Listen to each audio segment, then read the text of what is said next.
How to edit portrait photos like Steve McCurry. Well, I wish I could be there in his studio when he's editing his photos, so of course I don't know exactly how he does it, and honestly I don't think he does everything himself.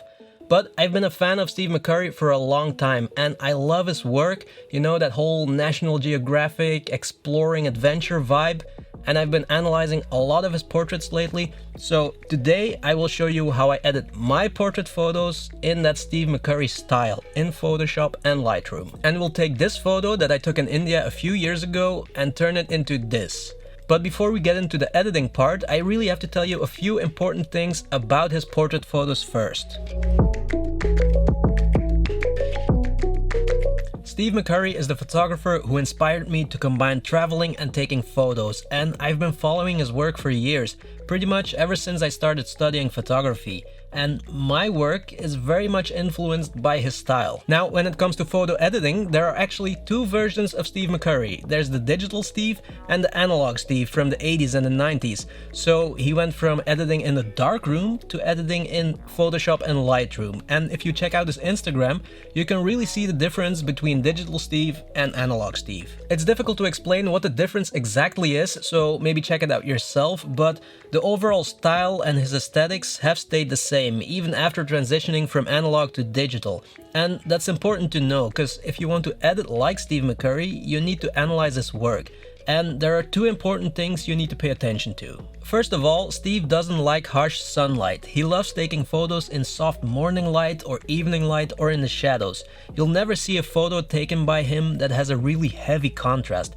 But his photos have enough contrast to be powerful and punchy. So the first thing you need to do if you want to edit photos like Steve McCurry is to make sure the light matches his style. And second, colors. He is the master of using contrasting colors. Often when you look at his portraits, you see warm tones contrasting with cool tones. Now, Steve knows a good scene when he sees one, so he'll spot those contrasts and colors right away, but I'm pretty sure that he also tweaks and emphasizes colors when he edits his photos. Even back in the film days, but it's a lot easier now with Photoshop and Lightroom. So remember those two things if you want to edit a photo like Steve McCurry: light and colors. Okay, let's start editing. Now, this is not a Photoshop or Lightroom tutorial that will guarantee you an exact copy of his style if you follow my steps, because every photo is different. I'll just go over the important things you need to pay attention to. The things that he probably also pays attention to when he edits his photos. The thinking and theory behind the editing in this video is a lot more important than settings and numbers. Anyway, I'll use this photo of a street vendor in India. And first of all, notice the soft light. I took this photo at noon and the sun was burning that day in Udaipur. So I asked this lady to move a little bit back so she would be in the shadow. Again, that's really important if you want to achieve the Steve McCurry look. Light and lots of color, of course. So I'll start in Lightroom and then we'll end in Photoshop. I think maybe you can do everything in Lightroom, but this is how I like it. Okay, so here we go. First thing I'll do is apply one of my presets. It's one of my film look presets and it's a pretty mellow preset, so you don't need this to get the Steve McCurry look. Just do your basic edits first, like contrast, exposure, white balance, you know, things like that.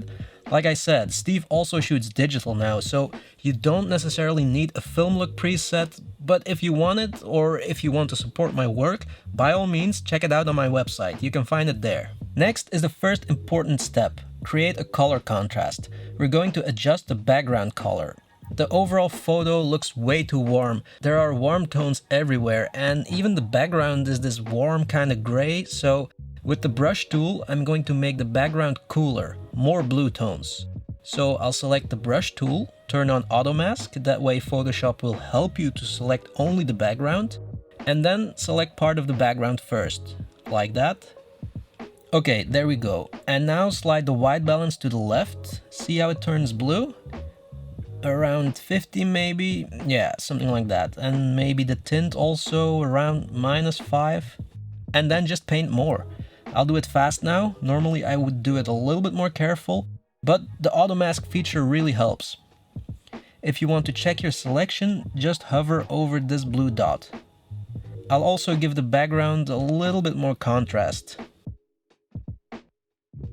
Something like that, there. And maybe some more saturation. Like that.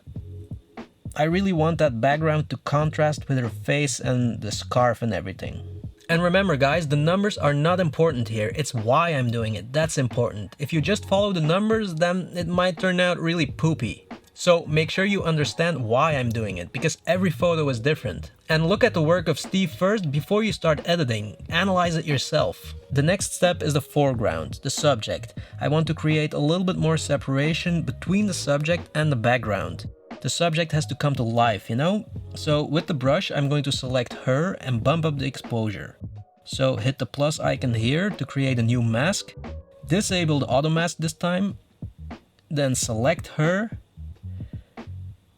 And then more exposure. Expand the mask to her scarf and everything. Maybe I'll leave a bit of the shadow at the bottom of the photo. It looks a little bit more interesting that way. And maybe I'll tone down the highlights a bit for now. The scarf is a little bit too much. And that'll tone it down. Okay, then her face. Again, same technique, the brush.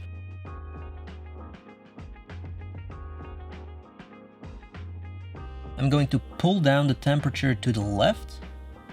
You know, that bright orange scarf reflects orange light onto her face, and I want to get rid of that warm glow a little bit. Now let's tweak some of the colors separately. We can do that in the HSL adjustments right here. So let's adjust the tones of the scarf a little bit. This is just according to my taste, so I'll mainly adjust the yellows, oranges and reds a bit more. You know, the scarf and her face. Okay, something like that, I guess. And then the saturation for the same colors. Let's tone down that radioactive orange a little bit more. There, that looks okay for now. Okay, that's it for the Lightroom editing part. So the important things are the contrast between the foreground and the background, and we adjusted the skin tones so they're not too close to the color of the scarf. You know, the scarf is orange and I don't want her face to disappear in there. Also, bring out the subject, make sure it stands out from the background. Okay, next Photoshop. So I'm going to see if I can tweak the colors in her face a little bit more. I'll make a hue saturation adjustment layer. And then I'm going to pull the reds a tad towards yellow. I will also take the overall saturation down a little bit. It's a slight difference. I don't know if you'll be able to see it, but it does make a difference. Now, these adjustment layers are affecting the whole image, but I want them to only affect a specific area. You can do that with masking. Just select the mask thumbnail right there, and then select the brush. Set it to black and start painting. You can see the thumbnail change right there. White areas are affected by the layer and black areas aren't. It's basically erasing, but it's non-destructive. If I paint with white, I can make those areas appear again. It's a very important technique that every photographer should know, masking. But this is actually a very difficult example, guys, because of that bright orange scarf. If you look at the work of Steve, you'll see that it's a lot easier to create a nice contrast if the people are wearing something darker, like black for example. So I could change the color of that scarf or desaturate it entirely, but it's a very common color in India, so I want to keep it. Hey, it's a challenge. Next, let's dodge and burn. That's the third important step. Steve's portraits always have very lively faces, a lot of character and a nice contrast. They really pop. So select the dodge tool.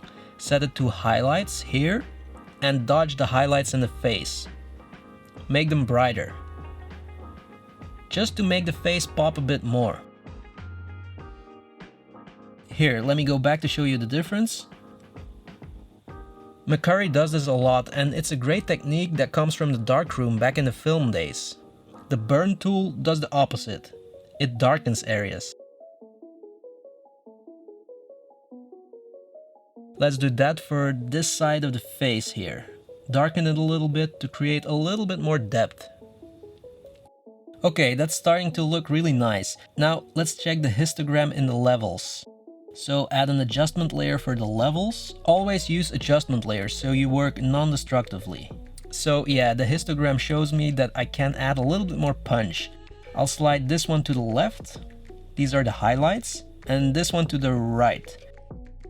I'm basically setting a white point and a black point for the image here. The levels is also a really important Photoshop tool for photographers, and you can check it out in the video I've linked at the top of the screen here.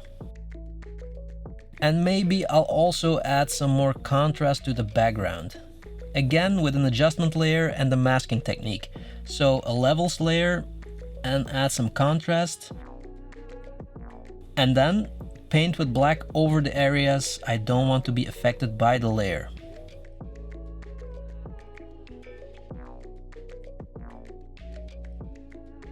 There. And finally, it's not necessary, but let's clean up the background a little bit. Here on her shoulder, remember that I bumped up the saturation for the background. Here this part is maybe a tad too exaggerated blue, so let's fix that. I don't want to remove the dark area entirely because it separates her shoulder nicely from the background. But I'm gonna use the clone stamp to remove a little bit of that bright blue. And maybe also these little spots up here.